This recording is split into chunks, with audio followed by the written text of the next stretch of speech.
여기 두 명의 크리스천이 있습니다. 한 명은 대한민국 상위 1% 부자 김장모님입니다. 그가 낸 헌금으로 거대한 선교센터가 세워졌고 주변 사람들은 그를 하나님이 크게 쓰시는 사람이라 칭송합니다. 반면 여기 평생 빚에 시달린 최 집사님이 있습니다. 30년 동안 새벽 기도를 단 하루도 빠지지 않았지만 가난은 그를 떠나지 않았습니다. 그가 죽었을 때 장례식장을 찾은 사람은 고작 3명이었습니다. 여러분께 한 가지 묻겠습니다. 하나님은 둘 중 누구를 더 사랑하셨을까요? 머리로는 하나님은 중심을 보시지라고 생각하지만 가슴 한구석에선 그래도 김장모님이 축복받은 인생이지라고 생각하지 않으셨나요? 우리는 은연중에 믿고 있습니다. 믿음이 좋으면 부자가 되고 가난은 믿음이 부족한 탓이라고요.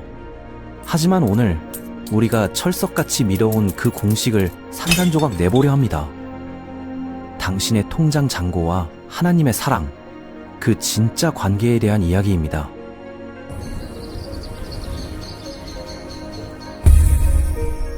신앙생활 하면서 제일 헷갈리는 부분 중 하나가 바로 이겁니다. 재물은 정말 하나님의 축복일까요?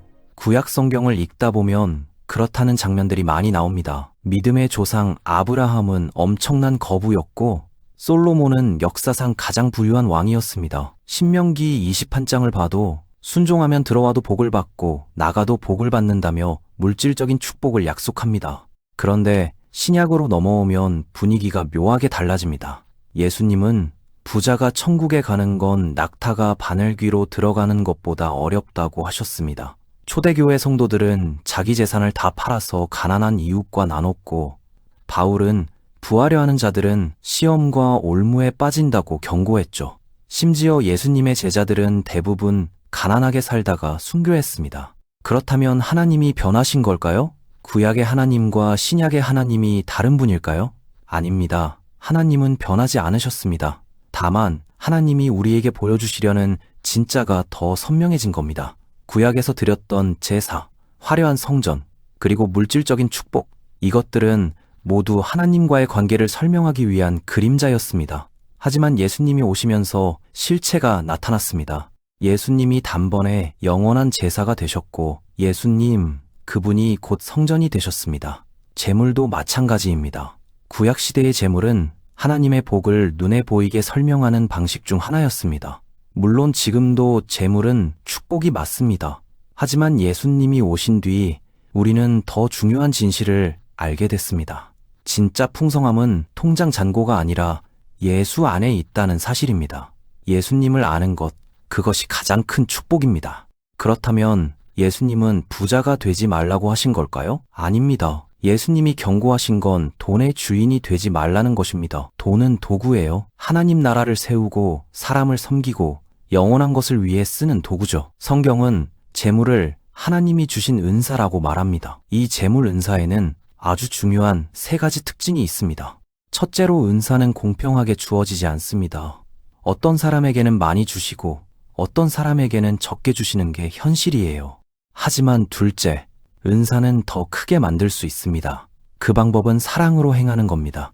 교만하지 않고 자기 유익만 구하지 않으면서요. 재물도 똑같습니다. 사랑으로 쓰면 큰 은사가 됩니다.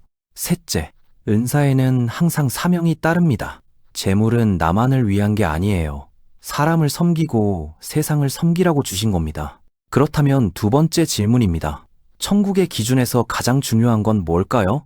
예수님이 달란트 비유를 하셨습니다. 이 비유는 하나님이 우리에게 맡기신 모든 것에 대한 이야기입니다. 재능, 시간, 기회, 그리고 재물도 포함되죠.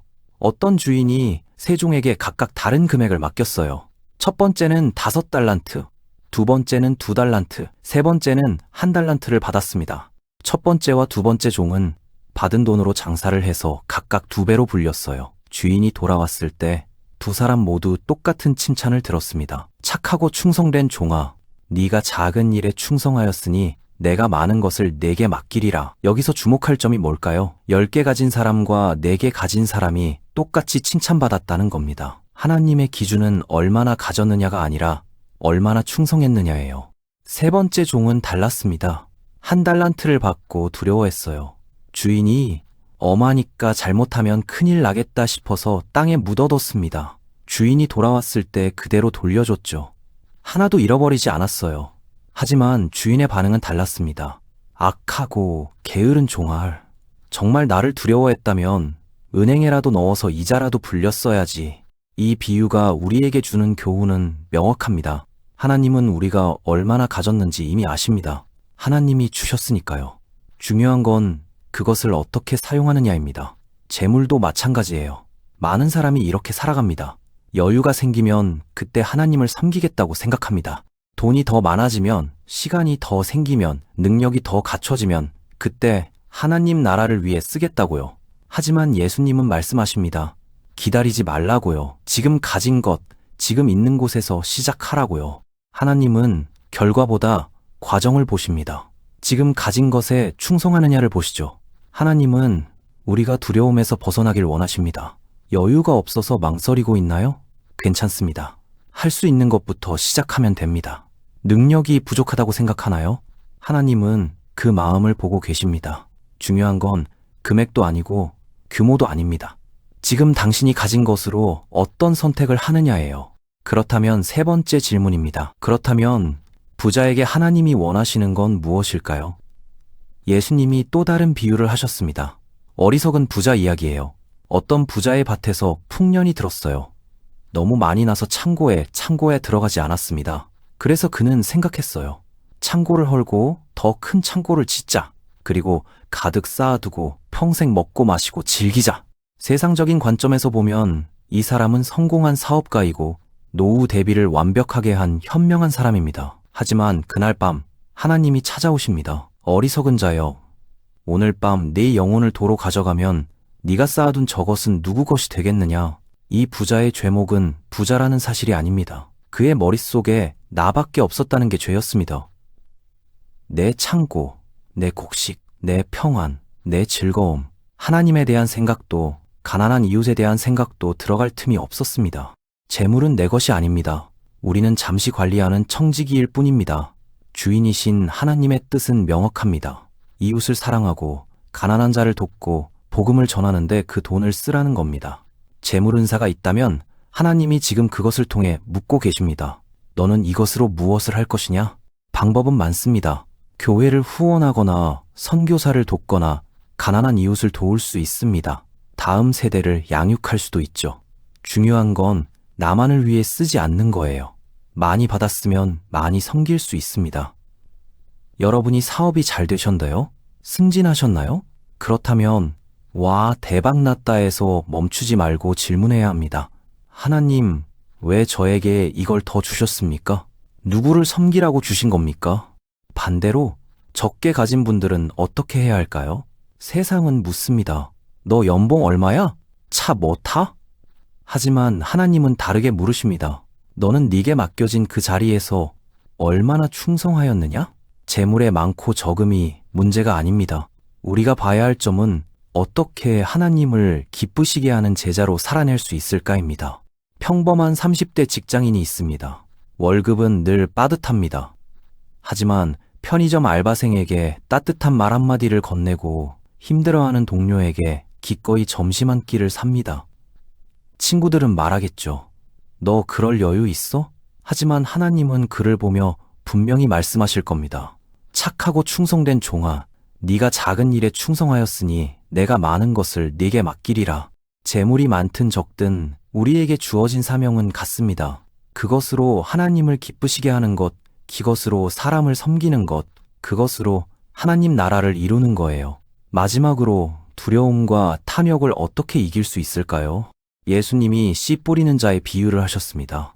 어떤 씨는 길가에 떨어져 새가 먹어버렸고, 어떤 씨는 돌밭에 떨어져 뿌리를 내리지 못했고, 어떤 씨는 가시떨기에 떨어져 자라다가 막혔고, 어떤 씨는 좋은 땅에 떨어져 100배의 열매를 맺었습니다. 예수님이 설명하셨어요. 가시떨기에 뿌려진 씨는 세상의 염려와 재물의 유혹에 막힌 사람입니다. 믿음도 있어요. 그런데 세상 염려와 돈녀와 돈에 대한 욕심 때문에 열매를 맺지 못하죠. 두려움과 탐욕, 이 두 가지가 우리의 열매를 막습니다. 달란트 비유의 세 번째 종은 두려움 때문에 기회를 놓쳤고 어리석은 부자는 탐욕 때문에 본질을 놓쳤어요. 그렇다면 해답은 뭘까요? 시선을 돌려 예수님을 바라보는 겁니다. 빌립보서에서 바울은 이렇게 고백했습니다. 내가 비천에 처할 줄도 알고 풍부에 처할 줄도 안다. 배부름과 배고픔과 풍부와 궁핍에도 처할 줄 아는 일체의 비결을 배웠노라. 내게 능력 주시는 자 안에서 내가 모든 것을 할 수 있느니라. 이게 뭘까요? 많든 적든 상관없다는 겁니다. 왜냐하면 이미 예수님 안에서 완전한 만족을 누리고 있으니까요. 예수님을 진짜로 만나면 두려움이 사라집니다. 실패해도 조금 손해봐도 괜찮습니다. 내 진짜 보물은 하늘에 있으니까요. 탐욕도 힘을 잃습니다.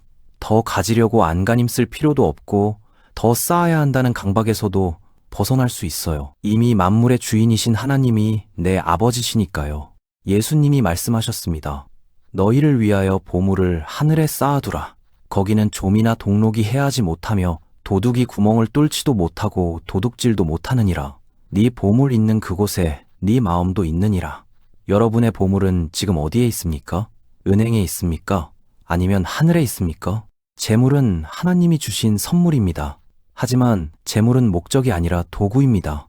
하나님 나라를 세우고 사람을 섬기고 영원한 것을 위해서 쓰는 도구예요. 그 선물을 받았다면 사명을 감당할 수 있습니다. 많이 받았다면 많이 섬기고 적게 받았다면 적은 것으로 충성하면 됩니다. 교만할 필요도 없고 낙심할 이유도 없죠. 하나님은 우리가 두려움 뒤에 숨기를 원치 않으십니다. 실패해도 괜찮습니다. 좀 넘어지면 어떻습니까? 결과보다 값진 것은 믿음으로 발을 내딛는 그 시도 자체이기 때문입니다. 그러니 주저하지 마십시오. 하나님이 주신 기회와 재능을 땅에 묻어두지 말고 과감하게 꺼내 쓰십시오. 우리는 단순히 지키는 자가 아니라 믿음으로 도전하고 불려나가는 용기 있는 청지기가 되어야 합니다. 하지만 그렇게 치열하게 살아가면서도 절대 잊지 말아야 할 사실이 하나 있습니다. 재물보다 더 귀한 진짜 분은 따로 있다는 겁니다. 바로 예수 그리스도입니다. 그분 안에 세상이 줄 수 없는 풍성함이 있고 그분 안에 진짜 만족이 있기 때문입니다. 우리의 통장 잔고가 우리의 가치를 증명하지 않습니다. 예수님과 동행하는 삶, 그것이야말로 우리가 가질 수 있는 가장 큰 재산입니다. 하나님은 당신을 사랑하십니다. 가진 것이 많든 적든 그분 눈에 당신은 천하보다 귀한 존재입니다. 그리고 하나님은 바로 당신을 통해 이 땅에 아름다운 일을 이루기를 원하십니다.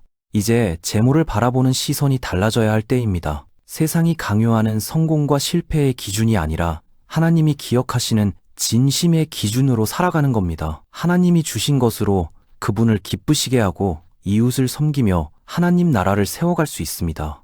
오늘 이 이야기가 단순히 지갑을 점검하는 것을 넘어 인생의 방향을 다시 설정하는 계기가 되었으면 좋겠습니다.